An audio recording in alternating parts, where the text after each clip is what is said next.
안녕하세요. 지난 시간에서 페이지 60페이지부터 진행을 합니다. 태아의 권리 능력 파트부터 진행을 할게요.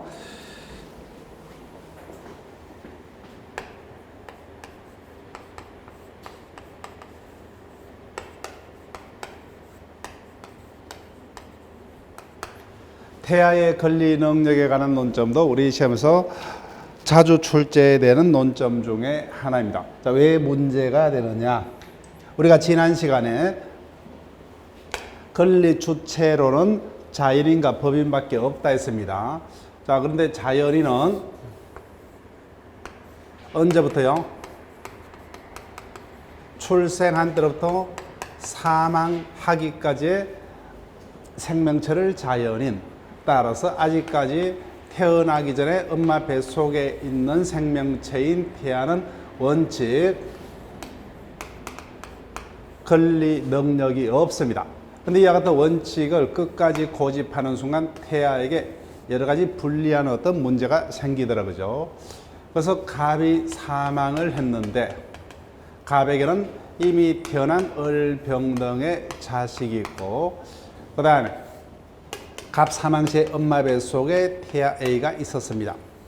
그런데 아버지 사망으로부터 일주 후에 출생을 했습니다.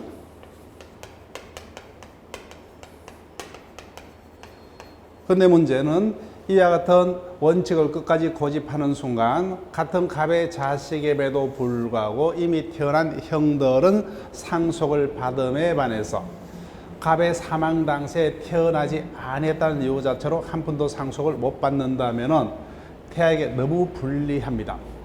그래서 태아도 보호할 필요가 있더라. 그래서 어디까지 태아를 보호를 할 것이냐, 그건 입법 정책의 문제입니다. 따라서 개별 나라마다 다른데 우리나라는 모든 경우가 아니라 중요한 몇 가지 경우에 한해서만 그죠. 따라서 현행법은 개별적 보호주의를 취하고 있더라고요. 자, 여기까지 확인을 해볼게요. 태아 보호의 필요성까지 봤습니다. 옆 페이지 우리 민법은 셋째 줄 마지막에 개별적 보호주의를 취하고 있더라는 겁니다. 그래서 3번부터 우리가 기억해야 돼요. 현행법상 태아가 개별적으로 보호되는 경우는 어떤 경우가 있느냐?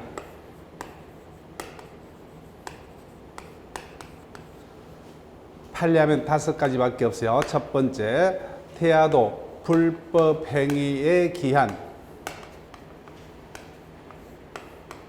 손해배상은 받을 수 있다고 하죠. 불법 행위에 기한 손해배상 청구권. 이때 불법 행위에 기한 손해배상 청구권이라면은 태아 자신이 불법 행위의 피해자가 된 경우를 말합니다.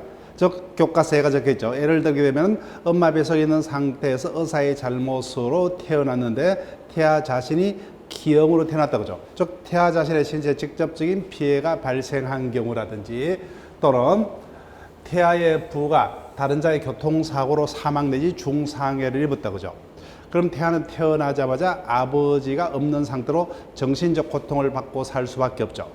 이와 같은 직계 존속의 생명, 신체의 침해 등으로 인한 정신적 고통을 이유한 손해배상 청구, 이런 경우를 말합니다. 그 다음에 두 번째, 태아도 재산 상속은 받을 수 있다고 하죠. 그 다음에 태아도 대습 상속권, 그 다음에 유류분권, 마지막에 태아도 유언이 한 정려, 유정까지는 받을 수가 있습니다. 따라서 8년 태아는 이 어떤 5가지 경우에 한해서는 예적으로 보호가 되고, 나머지는 8년은 절대로 뭐요? 나머지 경우에는 태아의 권리 능력을 부정하고 있더라. 그래서 여기까지만 정확하게 기억하시고, 여기에 속하지 아니한 나머지의 경우는 태아는 권리를 가질 수 없더라. 따라서 제일 밑에 쌍가루 4번 기타 볼게요. 동그라미 1번 8년 이 5가지 경우를 제하고는 태아의 권리를 부정합니다. 따라서 동그라미 2번 아버지는 태아를 내 자식이다 인지할 수 있으나 태아는 아버지에게 나를 인지해달라 청구를 할 수 없고, 기타 정려, 사인정려라든지 채무불이행을 이유로 한 손해배상 청구권이라든지 부양 청구권 등 나머지 경우는 어떠한 경우도 태아는 권리를 가질 수가 없습니다. 자, 판례 2번 판례 보세요. 정려 동그라미 할게요. 정려의 경우는 태아는 권리 능력 인정되지 아니한다 그죠? 따라서 태아는 정려를 받을 수가 없습니다. 자, 1번 판례는 좀 이따 돌아와서 할게요. 그래서 현행법상 이 개별적인 5가지 경우에 한해서는 예외적으로 태아가 보호됩니다. 근데 그 구체적 의미에 관해서는 762조 등에서 이와 같은 경우에는 태아가 이미 출생한 것으로 본다 이렇게 규정을 하고 있습니다. 근데 그 구체적 의미가에 대해서는 견해가 대립을 합니다. 그래서 우리가 지난 회차에는 그 부분을 본격적으로 다룰 수가 없었어요. 그죠? 정지 조건설, 해제 조건설이 조건에 관한 개념이 뒤에 실렸기 때문에 따라서 이번 회차에서 본격적으로 설명을 합니다. 따라서 이와 같은 개별적인 5가지 경우는 태아가 보호가 되는데 그에 관해서 일단은 법조문상으로는 이와 같은 경우는 태아가 이미 출생한 것으로 본다 이렇게 규정을 하고 있기 때문에 그 의미에 관해서는 견해가 대립합니다. 예를 들게 되면 갑이 사망합니다. 태아의 부가 사망을 하는데 20년 11월 20일 날 을의 교통사고로 인해서 태아의 부가 사망합니다. 태아는 그때부터 뭐요? 몇 개월 후에 예를 들면 21년 1월 10일경에 출생을 합니다. 그럼 태아는 태어나자마자 평생을 아빠 없는 정신적 고통을 받고 살 수밖에 없어. 누구 때문에? 을의 교통사고 때문에 그죠? 따라서 태아는 가해자에서 정신적 고통에 대한 위자료 손해배상을 청구할 수 있는 경우에 해당합니다. 그런데 이것을 어떻게 이론적으로 구성할 것이냐? 이 경우 이미 출생한 것으로 본다 되어 있습니다. 그래서 이미 출생한 것으로 본다의 의미를 판례는 정지 조건설로 설명합니다. 학설의 다수설은 해제 조건설로 설명을 합니다. 자, 우리는 정지 조건이라는 것을 우리가 조건 파트에서 배웠습니다. 합격을 하면 차를 사주마. 아버지와 자식 간의 정려 약속이 있었지만 그때는 언제부터 정려가 효력이 발생한다? 합격한 때부터 그죠? 그래서 정지 조건은 그 조건이 성취되면 그때부터 효력이 비로소 발생을 합니다. 근데 합격할 때까지 생활비를 주겠다. 그러면 합격하면은 즉 합격이라는 조건이 성취되면 정려의 효력이 소멸한다 그죠? 이를 해제 조건이랍니다. 자, 그래서 이미 출생한 것으로 본다 해서 어떻게 해석을 하느냐? 자, 판례 일단 교과서에 밑줄 긋고 설명을 드릴게요. 판례에 하면은 개별적으로 보호되는 5가지 경우에도 체크할게요. 태아로 있는 동안에는 아직 권리 능력을 취득하지 못하고 살아서 출생하는 것을 정지 조건으로 출생의 시기를 문제된 사안 시점까지 소급하는 견해이다. 설명을 드릴게요. 갑의 사망 당시에는 아직까지 뭐요? 태어나지 못했죠. 따라서 개별적인 5가지 경우일지라도 태아인 동안에는 현실적으로 권리를 행사할 수 없다. 이때 살아서 출생했다 그죠? 살아서 출생하면 실제는 이때 태어났지만 이미 출생한 것으로 본다를 이렇게 설명합니다. 법적으로 뭐요? 이미 이때 출생한 것으로 출생 시기를 뭐요? 소급 간주함으로써 현실적으로는 언제부터요? 태어난 때로부터 현실적으로 권리를 행사할 수 있다. 이렇게 설명을 합니다. 자, 그럼 판례에 의하면은 개별적으로 보호되는 5가지 경우일지라도 현실적으로 태아인 상태로는 권리를 행사를 할 수 없으므로 태아에게 유리한 견해입니까? 불리한 견해요? 태아에게 불리하다 그죠? 태아에게 불리하니까 누구에게요? 살아있는 자들에게 유리하죠. 따라서 거래 안전에 유리한 견해. 태아에게는 불리한 견해입니다. 자, 반대로 해제 조건서를 어떻게 설명을 하느냐? 이와 같이 태아가 보호되는 개별적 5가지 경우에는 아직까지 태어나지도 않았죠. 근데 이미 출생한 것으로 본다를 이 시점에 뭐요? 이미 태어난 것으로 간주를 해서 태아인 상태로도 권리를 현실적으로 행사할 수 있다고 해석합니다. 다만 출생했을 때 사산이라면 처음부터 소급해서 없던 것으로 하겠다. 이를 해제 조건설이라 합니다. 따라서 해제 조건설에 의하면 태아인 동안에도 적극적으로 권리를 행사할 수 있기 때문에 태아에게 유리한 견해입니다. 자, 해제 조건설 볼게요. 태아가 이미 출생한 것으로 보는 것으로 보면 개별적인 경우에는 자 밑줄 볼게요. 태아인 상태로도 권리 능력을 가지며 다만 사산인 경우는 소급해서 과거 시점까지 소급해서 그 효과가 부정된다는 이와 같은 견해를 해제 조건설. 따라서 태아인 동안에도 권리를 행사할 수 있으므로 태아에게 유리한 견해입니다. 따라서 두 가지 견해가 다 가능합니다. 자, 그래서 판례하면 개별적으로 보호되는 5가지 경우일지라도 태아인 동안은 현실적으로 권리를 행사할 수 없다고 살아서 출생을 하게 되면 출생의 시기를 문제된 시점까지 소급해서 현실적으로 태어난 때로부터 권리를 행사할 수 있다. 이미 출생한 것으로 본다를 그렇게 해석을 합니다. 그런데 학설은 개별적으로 보호되는 5가지 경우에 아직까지 태어났지 못했지만 이미 출생한 것으로 본다를 이미 이때 태어난 것으로 간주해서 태아인 상태로도 현실적으로 권리를 행사할 수 있다고 해석을 합니다. 다만 사산인 경우는 처음부터 소급해서 없던 것으로 된다. 이렇게 해석을 한 것을 해제 조건설.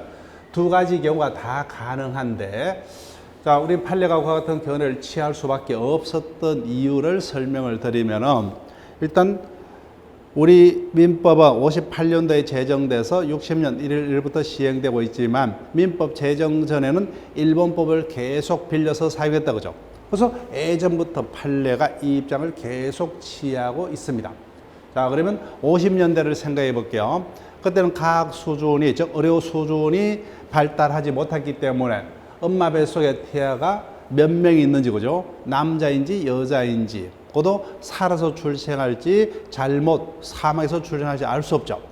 그런데 태어나기도 전에 어떤 손해배상이라든지 상속 등을 받았다 그죠. 근데 나중에 태어난데 보니까 한 명이 아니라 여러 명이더라. 또는 사산이더라. 그럼 되돌리면 복잡하죠. 그래서 우리 인간의 엄마 뱃속에 있는 기간이 그렇게 길지 않기 때문에 그때까지 기다렸다가 살아서 출생하면 그때부터 해결하게 여러모로 명확하더라고요. 그래서 이와 같은 입장을 취했습니다.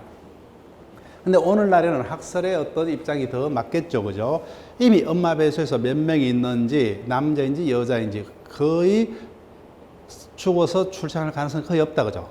그렇기 때문에 현재는 학설의 입장이 더 설득력이 있지만 판례가 변경이 힘들겠죠. 그래서 종전대로 판례는 계속 유지가 됩니다. 자, 여하튼 양자의 공통점 체크할게요. 따라서 이론적 구성 방법만 다를 뿐 공통점이 일단은 학설이 됐던 판례가 됐던 일단 태아가 살아서 출생을 해야 된다. 따라서 판례는 살아서 출생하면 현실적으로 그때부터 권리를 행사할 수 있다. 학설은 죽지 않고 살아서 출생할 것을 조건으로 태아인 상태에서 이미 권리 행사할 때 그 차이점밖에 없습니다. 따라서 태아가 사산인 경우에는 둘째 줄 사산 동그라미 할게요. 따라서 태아가 처음부터 사산인 경우는 어느 견해에 의하든 태아는 권리를 가질 수가 없습니다. 그 태아 파트에서 출제가 되면은 태아가 사산인지 살아서 출생한지를 가장 우리가 먼저 살피고 문제를 진행을 해야 됩니다. 자, 차이점.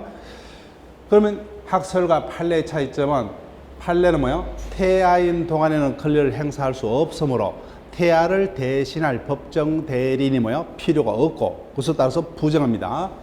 근데 학설은 태아인 동안에도 적극적으로 권리를 행사할 수 있으므로 태아를 대신할 법정 대리인이 필요하게 됩니다. 자, 그러면 다시 남겨뒀던 판례 61페이지로 갑니다. 1번. 태아도 손해배상 청구권에 관해서는 이미 출생한 것으로 보는데 갑이 교통사고로 신체 상해를 입을 당시 태아가 출생하지 아니했더라도 그 뒤에 출생한 이상 적극이요. 따라서 살아서 태어났죠. 그러면 어느 견해하든 태아는 가해자에서 정신적 고통에 대한 손해배상을 청구할 수 있다. 그죠? 그 다음에 다시 넘겨서 판례 볼게요. 1번 판례. 자, 그럼 셋째 줄 볼게요. 태아가 사고로 모체와 같이 사망하여 척할게요. 따라서 어느 겨울에 태아가 사망했다고 하죠. 사산입니다. 그러면 일체의 권리 능력이 부정됩니다. 따라서 이 경우는 태아가 가해자에 대해서 손해배상 청구권을 가진 바도 없다 그죠. 그 태아에게 손해배상 청구권이 생긴 바도 없기 때문에 태아에게 생겼던 손해배상 청구권을 부모 등이 상속받는다는 지문은 성립할 수가 없습니다. 일단은 살아서 출생해야 됩니다. 자, 그래서 2번 판례하고 반대 표시하시고, 교통사고의 충격으로 태아가 조산하고 조산 동안을 먹여. 일단은 태어났다 그죠. 일단은 살았습니다. 근데 너무 일찍 태어났기 때문에 며칠 못 살고 사망을 했다.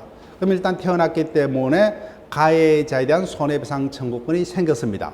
근데 태아가 이를 행사치 못하고 사망했기 때문에 그로 인한 손해배상 청구권은 누가요? 부모가 상속받겠죠. 따라서 1번 판례하고 2번 판례의 차이점을 명백하게 여러분들이 기억하셔야 돼요. 자, 1번 판례의 경우는 태아가 처음부터 사산인 경우는 태아에게는 일체 권리 능력이 부정된다고 그죠. 따라서 태아에게 가해자에 대한 손해배상 청구권이 발생한 바도 없었다. 그렇기 때문에 태아가 가졌던 손해배상 청구권을 상속인이 상속한다. 이와 같은 지문은 성립할 수가 없습니다. 그런 지문이 우리 시험에서 많이 출제가 됐어요.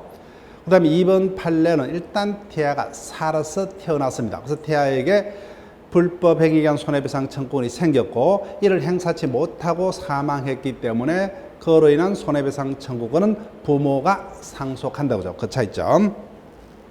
자, 그럼 옆 페이지 문제 갑니다. 태아의 권리 능력에 관한 설명 중 오른손 유류분권 체크하면 되죠. 다도 유류분권은 인정이 되더라.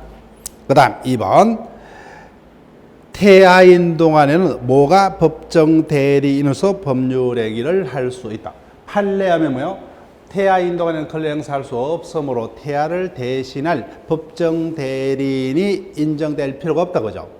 법정 대리를 인정하는 견해는 학설이죠. 그죠? 학설. 판례는 부정합니다. 그 다음 3번 사산 척각이요.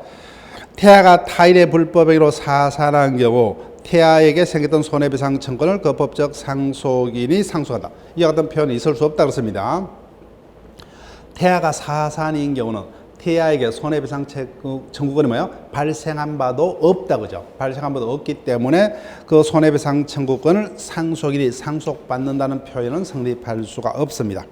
그 다음 4번 제3자를 위한 계약에서 수익자의 제3자는 계약 성립 당시에 현존 특정될 필요가 없다 그죠. 그래서 태아를 피보험자라는 생명보험계약 체결도 가능하다 그죠. 우리가 채권 강론에서 배웠습니다.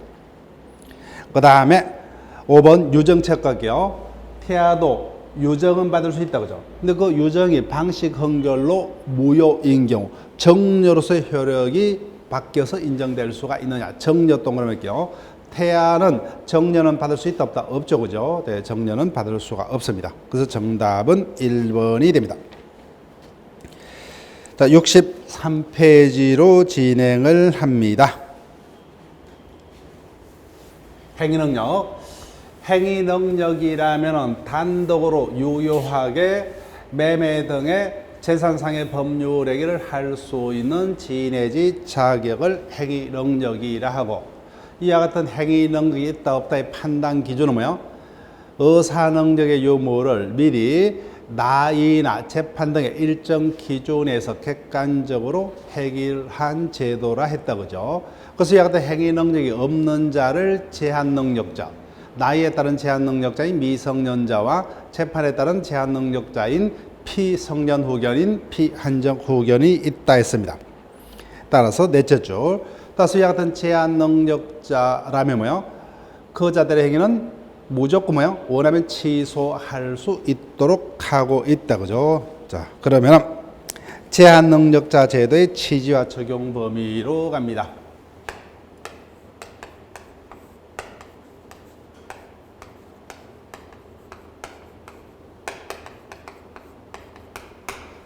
자, 자, 우리 법은 뭐요? 미성년자 등 제한 능력자는 최대한 보겠다, 그죠? 그래서 이 같은 미성년자 등 능력이 부족한 자가 경솔하게 자신 단독으로 매매 등의 재산행위라면 그 자의 재산이 감소될 우려가 있다, 그죠? 따라서 제한 능력자 제도는 1차적으로 제한 능력자의 재산 보호에 주된 초점이 있습니다. 다만 부차적으로 미리 나이나 재판 등으로 상대방으로 하여금 제한 능력자와의 거래 등은 조심하라는 어떤 부차적 기능도 있지만 실질적으로는 그 기능을 다할 수 없다 그렇습니다. 그래서 1차적으로 뭐요? 제한 능력자의 재산 보호에 그 초점이 있습니다. 그래서 넘기면은 적용 범위 체크할게요. 그래서 이 같은 제한 능력자 제도는 제한 능력자의 재산 보호에 거주된 초점이 있기 때문에 제한 능력자 제도는 어디에만요? 물권, 채권 넘어요. 재산법에만 적용이 된다 그죠? 따라서 혼인 등 가족법에는 적용이 없다. 그래서 재산법에만 적용이 된다. 거기다 체크할게요. 따라서 재산상의 법률행위만 적용되고 둘째 줄 가운데 가족법상의 법률행위 등에는 적용이 없습니다. 그 다음에 마지막 줄. 그래서 누가 행위 능력 있고 누가 제한 능력자냐. 이거는 자기들이 합의로 달리 못하죠. 따라서 제한 능력자에 관한 민법의 규정은 강행 규정이다. 체크하시고. 그래서 제한 능력자 제도에서는 한 문제 내지 두 문제가 반드시 출제가 됩니다. 그때 제한 능력자의 능력을 묻는다면은 가장 중요한 게 미성년자이고 그 다음에 어떤 개념 등을 조문을 묻는다면 나머지 제한 능력자에 관한 피성년 후견인, 피안정 후견인 등에 관한 조문 등을 우리가 최대한 정확하게 기억을 해야 됩니다. 자, 먼저 미성년자로 갑니다.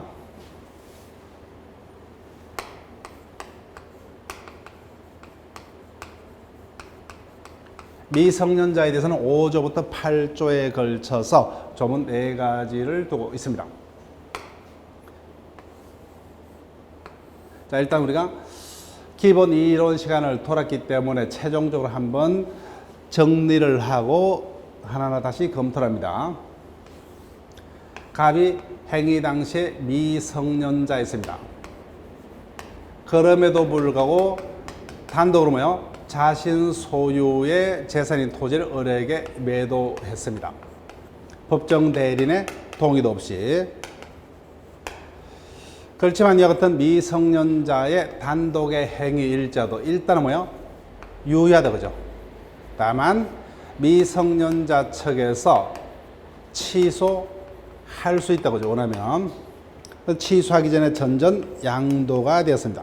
현재 정명의로 그 부동산이 등기가 넘어가 있는 상태입니다. 그래서 미성년자 측에서 그 이후에 제한 능력자의 행위란 이유로 일방적으로 취소를 해버린다. 취소하면은 가벌간의 매매는 그때부터가 아니라 뭐요? 처음부터 소급해서 매매 자체가 처음부터 뭐요? 없던 걸로 소급해서 무효가 됩니다. 그때는 제한 능력을 이유로 한 취소는 뭐요? 누구에게나 대항할 수 있다 그죠? 능력에 관한 규정은 강행 법규이기 때문에 누구에게나 대항할 수 있다. 따라서 이런 자들은 아무리 설이 무과실이더라도 가벌간의 매매가 사후에 제한 능력자의 행위란 이유로 취소가 되면은 취득한 소유권 등을 잃어버릴 수밖에 없다 그죠? 그래서 상대방 즉 거래 안전 등을 심하게 해야 할지라도 뭐요? 우리 법은 제한 능력자 보호를 우선합니다. 그때 당해가 소급해서 무효가 되었습니다. 따라서 이행 전이면 이행할 필요가 없는데 이미 이행을 했다 그죠? 그때는 우리 법은 제한 능력자를 보호할 목적으로 제한 능력자는 선악불문하고 현존한 이익까지만 반환하면 족하도록 규정을 두고 있다 그죠? 자, 그럼 하나하나 봅니다. 첫 번째 4조 미성년자와 성년자는 만 19세를 기준으로 판단합니다. 자, 성년 어제제도요. 상글 2번. 미성년자 일자도 일정한 연령에 달한 자는 부모 등의 동의하에 혼인을 할 수 있다고 하죠. 이때 혼인은 법률 혼만을 말합니다. 따라서 혼인한 경우는 민법적으로 뭐요? 성년자로 간주를 한다고 하죠. 이를 성년 어제제도. 따라서 매매 등의 재산에는 단독으로 유효하게 할 수가 있습니다. 그래서 의요. 미성년자라도 혼인한 경우는 성년자로 본다고죠. 간주가 됩니다. 따라서 재산상의 법률행위를 단독으로 유의하게 할 수 있고, 그 다음에요, 성년자니까 이자들에 대한 친권은 소멸하고, 그 자들 사이에 태어난 자식에 대해서는 뭐요? 혼인한 이자들이 친권자가 된다고죠. 자, 그 다음에 동그라미 2번 적용 범위. 이와 같은 혼인으로 인한 성년 어제 제도는 민법 등 뭐요? 사법상의 법률 관계에만 적용되고, 선거권 등 공법상의 법률 관계는 그 적용이 없더라고요. 그 다음에 둘째 줄 가운데요. 따라서 이자들은 법적으로 성년자이기 때문에 이혼을 함에 있어서도 부모 등의 동의 필요 없죠. 이혼할 수도 있고, 이혼하더라도 다시는 미성년자로 복귀되지 않는다. 그죠? 자, 미성년자의 행위 능력가입니다. 원칙. 미성년자가 매매 등의 재산상의 법률 행위를 하려면 원칙 법정 대리인의 동의를 받고야 된다. 그죠?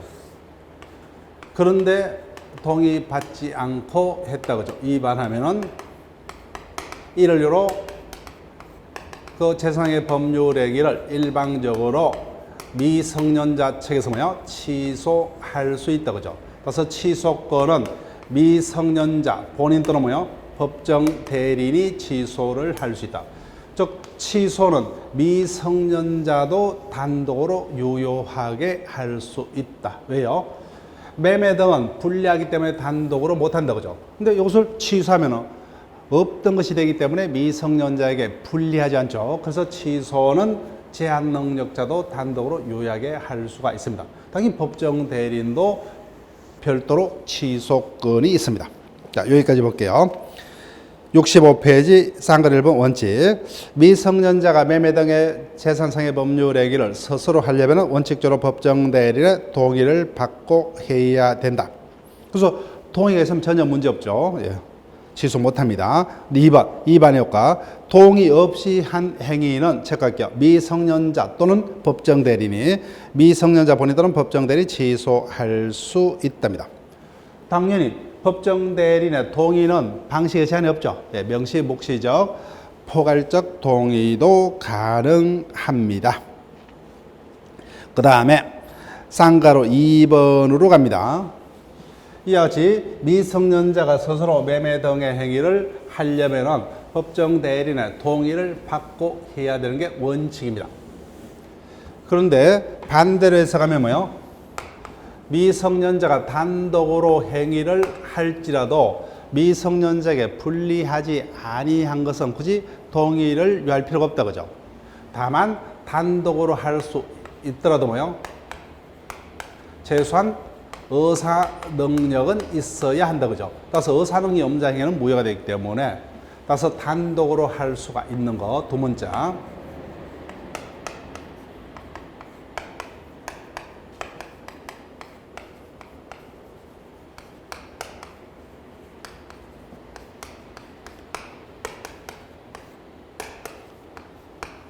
이와 같이 9가지 행위는 미성년자로라도 뭐요? 단독으로 유효하게 할 수 있다. 그 중에서 우리가 그 안에 내용까지 꼼꼼히 살펴야 되는 것은 요 3가지밖에 없다. 그죠? 나머지는 제목 정도만 확인을 하시면 된다 했죠. 자, 첫 번째부터 갑니다. 자, 그럼 밑에 64페이지 조문을 우리가 확인하고 설명드릴게요. 5조 1항. 미성년자가 법률 행위를 하면은 법정 대리인의 동의를 얻어야 한다. 그죠? 원칙. 그러나 권리만 얻거나 의무만 면한 행위는 그러하지 않다. 즉 동의 필요 없다. 그죠? 동의 없이 단독으로 유효하게 할 수 있다. 이항. 전항에 위반한 행위는 취소할 수 있답니다. 그래서 옆 페이지 쌍가루 2번 갈게 예외. 이와 같은 일정한 9가지의 경우는 미성년자 일제라도 뭐요? 의사 능력만 있다면 단독으로 유효하게 행위를 할 수가 있습니다. 첫 번째, 단순히 권리만 얻거나 의무만을 멸하는 게 단체까지면 되죠. 따라서 이 경우는 100% 유리하기 때문에 그죠? 100% 유리하기 때문에 단독으로 유효하게 할 수 있다. 따라서 그 애를 최대한 기억을 하셔야 돼요. 단골 주제입니다. 따라서 권리만 얻는 것. 즉 부담이 없는 정려를 받는 행위라든지 뭐요. 제3자간 계약의 수익 여사 표시를 하거나 그다음 뭐요. 미성년자가 채무자인데 채권자로부터 채무 면제를 받는다든지 미성년자가 타인의 물건을 뭐요. 무상으로 보관하다가 이를 반환하는 행위 등은 권리만 얻거나 의무만을 면하는 행위이기 때문에 단독으로 유효하게 할 수 있다. 그죠? 그렇지만 셋째 줄 가운데부터 아무리 유리하더라도 권리뿐만 아니라 뭐요? 의무도 동시에 생기는 경우는 100% 유리한 게 아니죠. 동시에 의무도 생기기 때문에 아무리 유리하더라도 단독으로 하지 못한다. 따라서 원하면 취소할 수 있답니다. 따라서 어떤 거요? 정려를 받을 때 부담부, 그죠? 부담이 있는 정려를 받거나 가장 많이 출제됐던 논점 중에 하나가 요거죠, 그죠? 경제적으로 유리한 매매 계약을 체결하거나, 즉 1억짜리를 1,000만 원 주고 사든지, 그죠? 그 다음에 상속의 승인 포기, 그 다음에 미성년자가 채권자입니다. 자신의 채권을 뭐요? 채무자에서 면제하는 게 100% 분리다, 그죠? 이런 것들은 단독으로 못하고 마지막에 미성년자가 채권자입니다. 채무자로부터 기존 채무를 변제받는 거죠. 따라서 이런 것들은 의무도 동시에, 불리한 효과도 동시에 발생하기 때문에 단독으로 할 수 없다. 따라서 단독으로 할 수 있는 것과 없는 것을 최대한 여러분들이 구분해서 기억을 하셔야 되고, 그 다음에 두 번째, 처분이 허락된 재산의 처분행위 6조다, 그죠? 법정 대리인이 법의를 정해서 처분을 허락한 재산은 미성년자가 임의로 처분할 수 있답니다. 그래서 기억, 이때 범위라면 뭐요? 객관적인 재산의 범위를 말한다, 그죠? 그래서 용돈으로 5만 원, 10만 원을 줬다, 그죠? 부모님이. 그러면 미성년자로도 단독으로 임의로 유약에 처분할 수가 있습니다. 따라서 범위란 재산의 객관적 범위를 의미하므로 부모님이 뭐예요? 용돈을 주면서 학용품 사서라, 그죠? 따라서 학용품을 사쓰지 않고 유형비로 사용하더라도 유의하다, 그죠? 객관적 재산 범위만을 말한다고 했어요. 그 다음 B요. 이때 반드시 처분을 허락함에 있어서는 범위를 정해서, 그래서 5만 원이면 5만 원, 그죠? 10만 원이면 10만 원. 범위를 정해서 처분을 허락을 해야 되지. 네 거니까 네가 다 알아서 해라. 따라서 이와 같은 전 재산의 처분의 허락 등 포괄적 처분 허락은 무효에 해당합니다. 다만 처분의 허락의 방식은 제한이 없죠, 그죠? 명시, 묵시죠. 따라서 D로 넘어가 볼게요. 66페이지 판례 위에서 넷째 줄. 따라서 처분의 허락은 명시, 묵시적 제한이 없죠. 따라서 만 18세가 넘는 미성년자가 아르바이트를 해서 월 소득을 번다, 그죠? 그때 부모님이 아무 말이 없죠. 근데 묵시적으로 네가 벌었기 때문에 네가 알아서 처분해라, 그죠? 여하튼 묵시적 허락이 있다고 볼 수 있죠. 따라서 여하튼 묵시적 허락이 있는 경우도 유약에 단독으로 처분할 수 있다, 그죠? 따라서 처분의 허락은 명시적, 묵시적 허락의 방식은 불문합니다. 자, 다시 앞으로 돌아옵니다. D급 이와 같이 뭐요? 법정 대리인이 처분을 허락했더라도 뭐요? 여전히 미성년자이기 때문에 법정 대리인의 대리권은 소멸하지 않는다, 그죠? 따라서 처분 허락한 재산도 다시 법정 대리인이 대리할 수 있습니다. 그 점에서 영업의 허락이 있으면 아예 성년자와 동일한 능력이 인정되므로 그 범위 내에서는 법정 대리인의 대리권이 소멸한 경우하고 달라집니다. 그래서 기억과 니은까지는 여러분이 정확히 기억을 하셔야 됩니다. 아직까지 티것에 해당 질문은 우리가 출제된 바 없고 이 부분은 영업의 허락을 보기 위해서 사전에 그냥 배경 설명이다 이렇게 느끼시면 되고, 자 마지막에 리얼. 그래서 한번 재산의 처분을 허락했어요. 근데 허락한 재산 처분에 허락하고 취득한 재산을 다시 재차 처분할 때 다시 또 별도의 허락을 요하느냐. 한번 허락을 받았기 때문에 허락받은 재산의 처분으로 취득한 재산을 다시 재차 처분할 때는 별도의 또 다른 허락은 요하지 않는답니다. 자, 넘깁니다. 미음. 다만 법정 대리 처분을 허락했더라도 아직까지 미성년자가 처분을 하기 전에는, 처분하기 전 체크할게요. 전에는 법정 대리인이 허락을 취소할 수 있다. 다만 단어는 취소지만 철회의 의미다 설명을 드렸습니다. 다시 한번 설명드릴게요. 아빠가 어느 날 회식 자리에서 밤늦은 시간에 집에 돌아오니까 뭐요?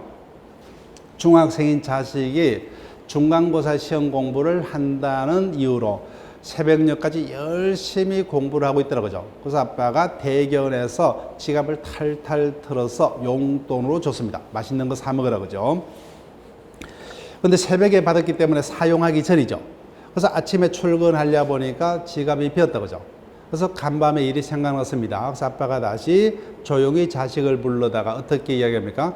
내가 월급날에 다시 줄 테니까 그 돈은 나에게 되돌달라 그죠. 따라서 처분액을 취소할 수 있다. 근데 단어는 취소지만 우리가 알고 있는 취소는 취소권자가 취소하면 처음부터 소급해서 무효가 되는 게 일반적인 취소의 의미다 그죠. 근데 이 경우에는 아직까지 사용도 하기도 전에 효력도 발생하기 전에 장내에서 효력을 없애는 것. 이것을 법적으로 엄격하게 말하면 철회다 그죠. 따라서 우리는 일단 단어 자체까지만 기억할게요. 따라서 법정 대리인이 처분의 허락을 했더라도 뭐요?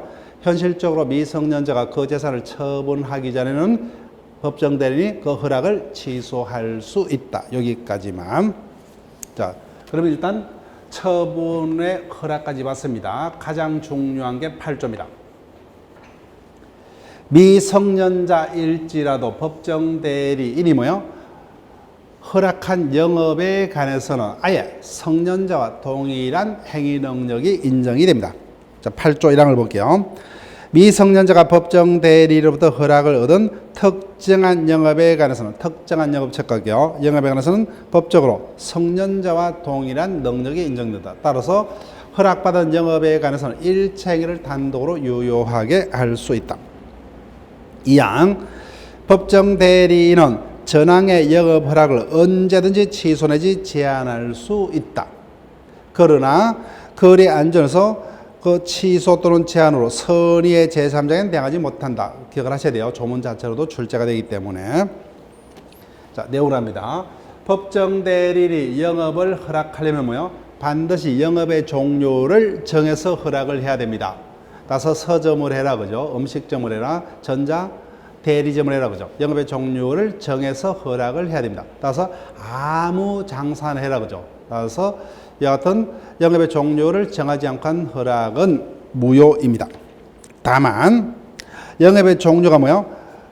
특정이 됐다면 한꺼번에 2개 이상의 영업을 허락하는 것은 상관없어요. 그렇지만 둘째 줄 영업 단위 중 일부분만을 허락한다든지 그죠? 모든 영업을 허락한다. 이거는 허용될 수가 없습니다. 자, 그 다음에 중량수 니은입니다.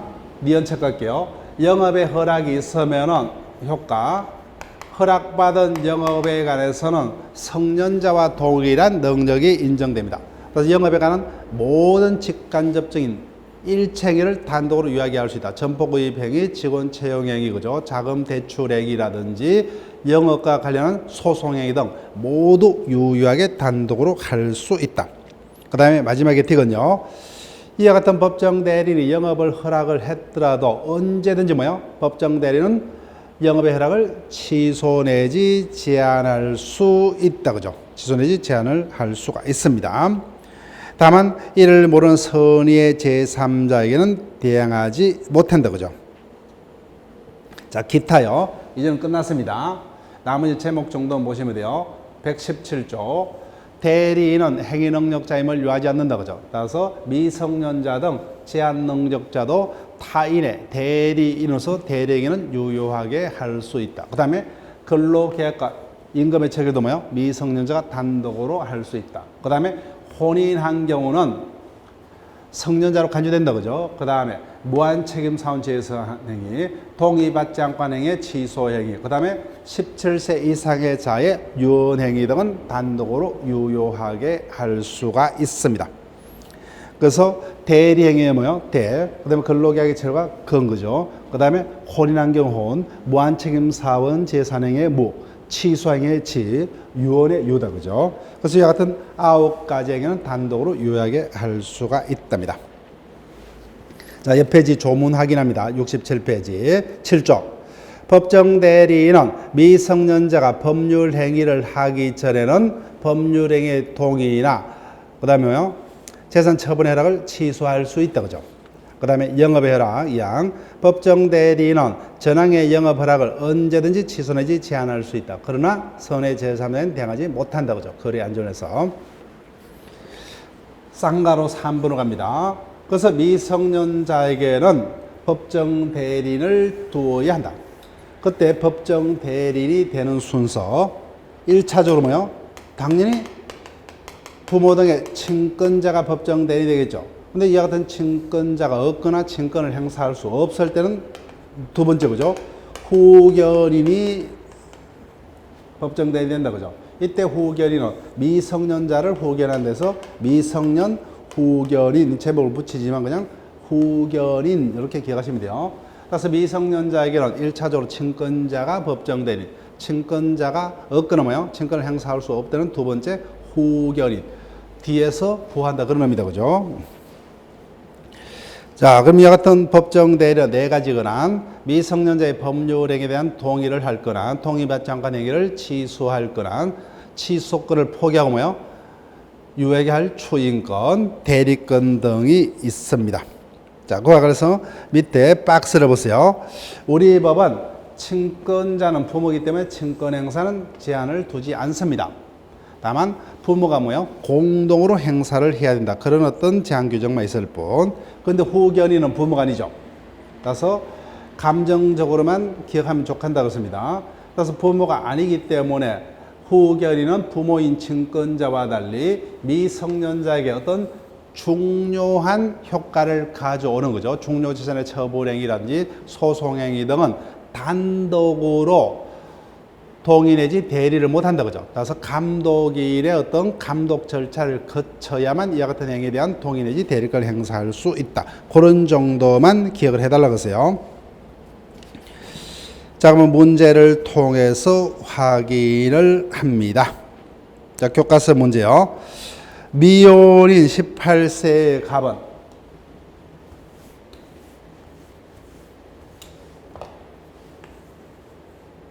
미성년자입니다. 혼인한 바 없습니다. 갑은 친권자인 모을과 생계를 같이 하고 있으며 을이 친권자로서 모다 그죠?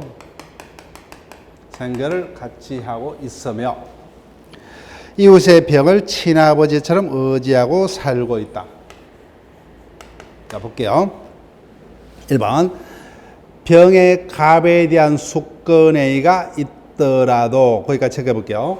미성년자지만 타인의 대리는 될 수 있다 그죠? 숙건행위가 있더라도 갑이 벽의 대리인으로서 행한 법률행위는 미성년임을 이유로 취소할 수 있다. 됐다 그죠? 미성년자는 대리인은 행위능력자임을 요하지 않는다. 그래서 미성년자라도 타인의 대리로서 한 대리행위는 유효하게 그죠? 따라서 미성년자의 대리행위를 제한능력자의 행위란 이유로는 취소할 수 없다. 그 다음 3번 갑은 자신의 재산을 병에게 준다는 유언을 할 수 없다. 미성년자라도 몇 살 이상은요? 17세 이상의 자는 유언을 단독으로 할 수 있다. 그죠? 예, 틀렸습니다. 그 다음에 3번. 을이 갑에게 특정한 영업을 허락했다. 즉, 친권자가 미성년자에게 특정한 영업을 허락했다. 그죠? 그러면 미성년자지만 허락받은 영업에 관해서는 성년자와 동일한 능력이 인정이 됩니다. 따라서 을은 그 영업에 관한 법정 대리권을 상실함으로 더 이상 그 영업에 관한 허락을 취소할 수 없다. 더 이상 그 영업에 관한 허락을 취소할 수 없다 체크할게요. 즉 영업의 허락이 있으면 그 허락받은 영업에 관해서는 성년자와 동일한 능력이 인정됩니다. 그렇지만 8조 2항 법정 대리인은 영업의 허락을 언제든지 취소 내지 제한할 수 있다고 하죠. 다만 선의 제3자에게 대항 못할 뿐이다 그죠. 거래 안전에서. 따라서 영업의 허락을 했더라도 법정 대리는 언제든지 영업의 허락을 취소 내지 제한할 수가 있습니다. 틀렸어요. 4번 갑이 법정 대리인의 동의를 요하는 법률 행위를 을의 동의 없이 했다면은 갑은 을의 동의 없었음을 이유로 그 행위를 취소할 수 없다가 아니라 뭐요? 동의받지 않고 한 행위는 취소할 수 있다죠. 다르습니다. 그 다음 5번. 제한 능력자의 상대방 보호 제도에 관한 그 부분이 이미 출제가 됐어요. 종합적인 지문입니다. 그래서 우리는 일단 기본 이론을 배웠기 때문에 자, 볼게요. 5번. 미성년자 갑이 법정 대리인의 동의를 위한 법률 행위를 하면서 상대방에게 단순히 능력자로 사언을 한 경우라면, 거기 적을게요. 단순히 능력자로 사언한 경우다.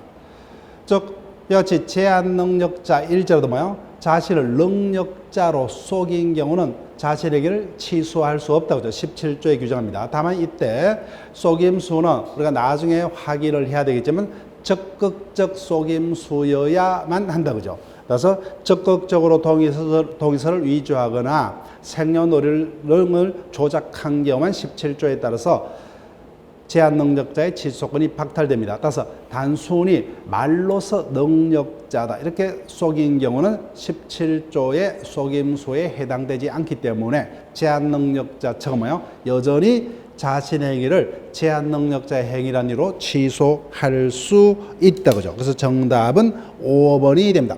따라서 이와 같은 어떤 문제는 상당히 난이도가 높은 문제입니다. 그래서 여러분들이 한번 꼼꼼히 연습을 하시고, 자, 매일 문제 1번을 보세요. 매일 문제 1번. 만 18세 미혼인자가 법정 대리인의 동의 없이 단독으로 할 수 있는 것을 모두 고르면 이 9가지 행위는 단독으로 할 수 있다고 그죠. 따라서 18세기 때문에 유언은 단독으로 할 수 있고, 그 다음에 타인의 대리서 대리인은 유의하게 할 수 있고, 그 다음에 근로계약의 체과 임금의 청구는 단독으로 할 수 있다고 그죠. 근데 이 세 가지는 단독으로 할 수 있지만 경제적으로 유리한 매매 계약의 체결은 권리만 얻거나 의무만을 면한 행위가 아니라 권리와 의무가 동시에 발생하기 때문에 단독으로 할 수가 없다 그죠. 그래서 경제적으로 유리한 매매는 단독으로 체결하지 못하고, 여기까지 하면 끝났죠. 그러면 세 가지를 고른 것이 때문에요, 우리는 요령을 펴야 됩니다. 세 가지 정도만 찾아내시면 돼요. 나머지는 볼 필요 없죠. 근데 마지막에 미성년자가 타인으로부터 정려를 받기로 했는데 그 정려 계약을 해지한다. 그 미성년자에게 불리하다 그죠. 따라서 그건 단독으로 할 수가 없습니다. 그래서 단독으로 할 수 있는 것은 유언, 대리행위, 그 다음에 임금의 청구죠. 그래서 기역, 리언, 리얼. 정답은 2번이 됩니다. 자, 여기까지 하고 쉬었다가 피성년 후견 이하로부터 진행을 합니다.